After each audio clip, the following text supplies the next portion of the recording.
നമസ്കാരം, ഞാൻ വിനി റിഞ്ചു. ഇന്ന് ഒക്ടോബർ 16. ഇന്നത്തെ ദിവസത്തെ ചില പ്രത്യേകതകൾ നോക്കാം. ലോക ഭക്ഷ്യദിനം. ഐക്യരാഷ്ട്ര സംഘടനയുടെ ഭക്ഷ്യ കാർഷിക സംഘടനയായ FAO റോം ആസ്ഥാനമായി രൂപീകരിക്കപ്പെട്ടത് 1945 ഒക്ടോബർ 16 അതിൻ്റെ ഓർമ്മയ്ക്കായി ഒക്ടോബർ 16 ലോക ഭക്ഷ്യദിനമായി ആചരിക്കുന്നു. ഇന്ന് ലോക അനസ്തീസിയ ദിനം.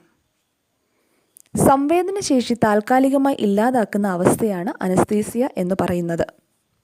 1846 ഒക്ടോബർ 16 അമേരിക്കയിൽ doctor William Thomas Green Morton diethyl ether anaesthesia പരീക്ഷിച്ച് വിജയിച്ചു. വേദനയില്ലാത്ത ഒരു യുഗത്തിൻ്റെ തുടക്കമായി ഇത് കണക്കാക്കുന്നു. World Federation of Societies of അനസ്തേഷ്യോളജിസ്റ്റാണ് ഈ ദിനാചരണം നടത്തുന്നത്.